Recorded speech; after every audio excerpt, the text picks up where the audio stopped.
మహారాష్ట్ర ఎన్నికల ఫలితాలపై AP CM Chandrababu హర్షం వ్యక్తం చేశారు. మహాయుతి కూటమి చారిత్రాత్మక విజయానికి ఆయన ఎక్స్ వేదికగా శుభాకాంక్షలు తెలిపారు. ప్రధాని మోదీ నేతృత్వాన్ని ప్రజలు నమ్మి ఇచ్చిన విజయమన్నారు. మోదీ పరివర్తనాత్మక ఆలోచనలు, వికసిత భారత్ను సాధించే విధానాలను ప్రజలు నమ్మారని చంద్రబాబు అన్నారు. అనంతరం కేంద్ర హోంమంత్రి Amit Shah, Maharashtra CM Eknath Shinde, deputy CM Devendra ఫడ్నవీస్కు చంద్రబాబు ఫోన్ చేశారు.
మహారాష్ట్ర ఎన్నికల్లో మహాయుతి కూటమి భారీ విజయం దిశగా దూసుకెళ్తోంది. ఇప్పటివరకు వెల్లడైన ఫలితాల ప్రకారం ఆ కూటమి 229 స్థానాల్లో అత్యధికం ఉండగా, మహావికాస్ అఘాడి 51 చోట్ల లీడ్తో కొనసాగుతోంది.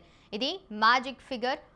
145 కంటే చాలా ఎక్కువ. మరోసారి మహారాష్ట్రలో బీజేపీ అధికారాన్ని చేపట్టబోతోంది. ఈ క్రమంలో మహాయుతి కూటమికి ముఖ్యమంత్రి చంద్రబాబు శుభాకాంక్షలు చెప్పారు.